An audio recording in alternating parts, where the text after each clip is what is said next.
Good day, ladies and gentlemen. I feel very honoured on behalf of Cavendish Group to be delivering the welcome address to the sixth Future Downstream event. It's fantastic to bring our communities together once more, this time virtually. And we're honoured to have such a strong lineup of refineries, chemical manufacturers, and also technology innovators contributing to the programme. I must thank Kongsberg Digital, our official digital twin partner, who've continued to offer us tremendous support and value for our event.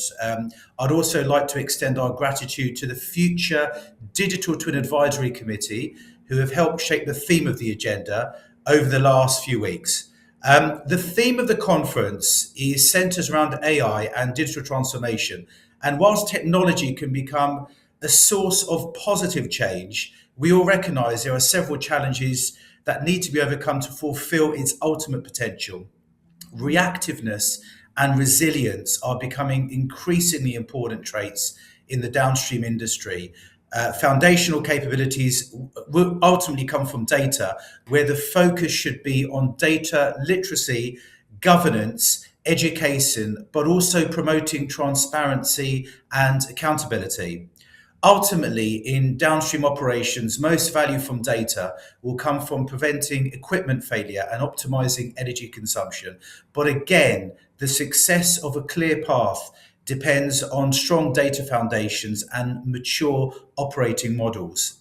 Data standards across large decentralized organizations remain challenging, but with streamlined workflows and structures integrated, progress is being made on the journey. Developing these capabilities will prepare the organizations for ongoing digital transformation. And during today, we will take a closer look at how to facilitate the coexistence of people and technology, especially AI, where you need to ensure people perform at their best in times of change. The downstream sector is, however, beginning to become more light footed, experimental, and curious, both in terms of people, technology, and ways of working. AI is a technology on everyone's lips, but safeguarding and utilizing the existing workforce is paramount, as the industry is yet to realize the full potential of industrial AI. Questions in my discussions that have been raised regularly range from: how do you know when organizations are culture ready and truly ready to adopt digital beyond the pilot phase? What are the strategies leaders can use to model curiosity and openness towards AI adoption? And how are new AI hires being balanced versus reskilling the current workforce and managing the challenges that largely stem from people feeling existentially worried AI and technology will replace them? We should always remember that behind any artificial intelligence or technology integration, there is a human driving this process. And digital transformation ultimately is not about the technology. It's about the people who should drive it and the need to transition a workforce and organization to think differently while aligning strategy and incentives. On that point, I'm now delighted to open with Shehzad Rehman, Global Head of IT and Technology for INEOS, who will join me for a quick Q&A to open the event. Nice to see you, Shehzad. Please bear in mind, we can get you to introduce yourself. I didn't have it on the notes, but maybe introduce yourself first and what you do, instead of me doing Sure. it. Thank you, Adam. Good morning, everybody. My name is Shehzad. I'm a global head of IT for INEOS Energy, and I've been in this role for 10 years and have had lots of experience around the energy transition piece, especially the latter couple of years around AI, and hoping that I could add some value to this conversation today. I think you'll always add value, Cesar. Don't worry. Thank you. I'm sure you will. I mean, it was great to see you, obviously, in Aberdeen earlier in the year physically, and I think a lot of your comments and points during that event sort of really resonated with me. So let's sort of get down to it, because obviously I sort of mentioned it's a bit of a segue from my opening script. You know, we talk a lot about change management, about adoption of technology. In your opinion, what's effective change management? Yeah, and I'm not pretending to that I know the answers here, but Yeah. from our experiences so far, I think having an effective message is essentially down to clarity and purpose of what we're trying to do as an organization. I think the foremost piece, and leadership and our leadership teams have to be behind that message. I think that that's really important. That alignment is going to be key to the down piece in terms of the organization and what they feel. You mentioned and hit on some very good parts in your segue in terms of making people feel comfortable with change, and that's really difficult to achieve. But I think with information, clarity, leadership in terms of the upper management pushing that message through, um, I feel that a lot of the things that we've done has been purposeful because of the engagement that our leadership has had. So we're speaking with one voice, and I think that's usually the first step of getting the communication piece down into the organization. And as you say, and I think most people say, not making people feel vulnerable is in that, Mm, is this technology coming to replace me? And mm, we're very clear that it's actually here to assist, and we're wanting really to free up your time so that you get to do what you are actually trained to do and what you're mm. qualified to do, rather than doing the administrational pieces. At least that's the initial communication that's coming out from the leadership teams. I think it's good. It's a good point as well because I mean I mentioned it, but you raised a very good point. I think it should be used more for the mundane tasks as opposed to sort of I would say that the much more complex ones. How though do you assess if an organization is ready for change? You obviously work in a large, spread out organization. What assessment do you do when you say, right, we are ready for effective change management, and people can sort of adopt this? How do you assess that? Yeah. We've normally run a number of POCs leading up to the actual change piece itself, and the POCs effectively will run from either a small function or a large end-to-end piece. And Mm, once we know that there is not only people behind that and the organizations behind that, we have processes in place to really start to engage with the whole organization. So that usually mm, starts with a big teams meeting, and then we go back into kind of functional teams and to say, right, on this day, this is what's going to happen, and really preparing them. And the output of that is, here's what is going to be either automated or digitalized. Here's your piece, which is the human in the loop piece, which we can't do as whether it's safety or whether it's a manufacturing piece. This is mm. where your skill sets are needed, and here's where we think we're going to be in 6 months time once we run this operation, because we effectively want really tangible results at the end of it. We're not POC is really to evaluate whether it's going to work from a technology Yeah. point, but actually what's driving that and what's the value. Is it money? Is it time saving, etc., etc.? And we're very clear with the end goal at the beginning or the end of that POC piece. Yeah, that's interesting you say that because I was going to ask you on the next question. Um, because when you communicate this message, what's sort of the secret to communication? Because obviously openness and being quite transparent. I would assume, I may be wrong, I don't know. Um, but it would be good to sort of get from, your position, your sort of role. What is the secret? What do you normally do?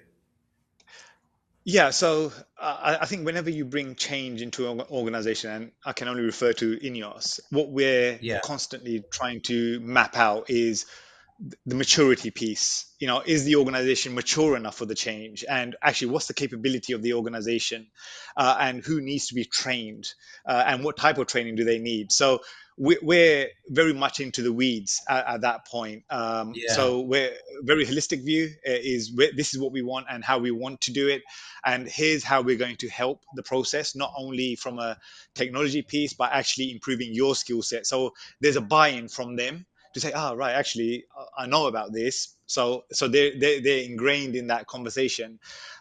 Number of surveys are then carried out to really identify what type of training does A, B, and C need, and actually, are Mm, we wasting too much time on D in terms of maybe blue sky thinking, but actually what you really need is this. So we will do surveys, and all of this is through our current tool sets of Office 365, Microsoft Forms, Copilot, etc., etc. So yeah, we do that mapping piece, capability piece. We look at the kind of cultural piece of the organization. We know what works and what doesn't work with our organization. So being respectful of that cultural piece I think is really important. And everybody's on a different level. We understand that, and we're trying to really home into, let's bring the organization up. And there are, of course, going to be folks who are more advanced, but we're really wanting to just spread this message in a encompassing way. I think more so than a divisional way. I think that's key for us. No, it's really interesting you say that, because I think when it comes to, I sort of understand what you say. The first thing is you feel a bit of fear when technology comes in. You think, oh my God, what does that mean for me? And I think any reassurance you get from a management level and it sort of filters down, I think that's really, really important for people just to get that reassurance. Because once you get past that psychological barrier, I think a lot more people will be ready to then use those tools as well. Agree. Finally, Shehzad, you obviously manage a number of teams. So I know that recently you sort of got expanded your role as well, and you're working now in different countries around the world. How does any sort of change management or adoption of technology change for these countries? Do you use a uniform approach that you use in the UK to other places, or is that sort of change for the culture, or how does it sort of work with what you do at INEOS? Yeah, really good question. Yeah. Very difficult. Is Yeah, I probably was going to the say, probably a hard one, wasn't it? yeah, absolutely. So I think from my side, what we try not to enforce is a uniformed view. INEOS works on a very federated structure, so we respect. So we have country heads of IT who report into me, and we do Yeah. give them a slight free rein. Where I come into this is really about governance, security, and the actual overall message. What do we want to do that? You mentioned earlier about guardrails. Actually, what are the guardrails? And here's the guardrails. Who is the vendors that we are wanting to engage with? And do we have a global contract with those guys? If so, that makes leverage of tools and technology much easier. So we're a heavy Snowflake, Microsoft, Google, AWS outfit here. So we do pick and choose. But coming back to the question, yeah, we allow the countries to carry out a number of initiatives based on their requirements. They feed back into this feedback loop, which then report to me and the leadership team here as a board. But the governance and the security piece is mandated by us. So we're very clear about that, and we're very clear about the legal and ethical pieces as well. And yeah, we have a center of excellence set up as an AI center here, and it's run from here, run by a guy called Abby, who's the chief strategist of the AI piece, and I report into him as well.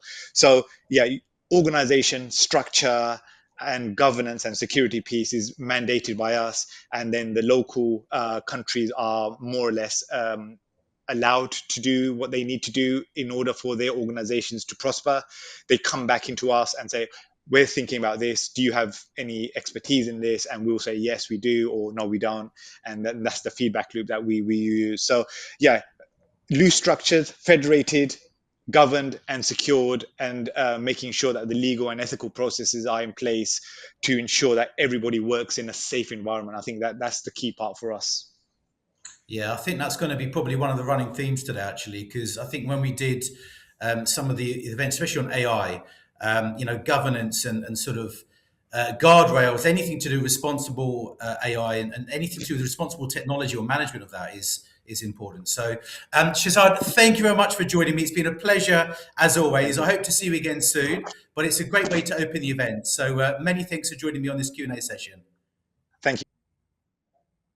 Thank you, Shehzad. My name is Adam Soroka. I'm CEO of Cavendish. Welcome to the Future Downstream. It's always nice to present this event because I think after the craziness of the year, when you do so many physical events, it's always nice to maybe do something a bit more virtual, which adds a bit more interaction as well. So welcome everyone. Thanks everyone for joining us. Just a couple of points really. If you've logged on, do use the chat the chat box. If you want to ask questions, all of the moderators have been briefed to check this out. And if you want to ask a particular question, please feel free to go on there as well. It's always nice to do that. We've got some great minds today, some fantastic speakers. I'm really looking forward to some of these sort of discussions that we're going to have today. We're going to cover a lot of ground on Downstream. Downstream for me has really elevated the last year. I can see, I mentioned this obviously in my opening remarks, but I can see there's a lot more openness, a lot more technology adoption, and it's sort of becoming quite an exciting space. So for me, it's always good year on year to see how this industry has progressed. And you can see even from last year, the change that sort of the companies have had to this year. So onwards and upwards, I think, from there.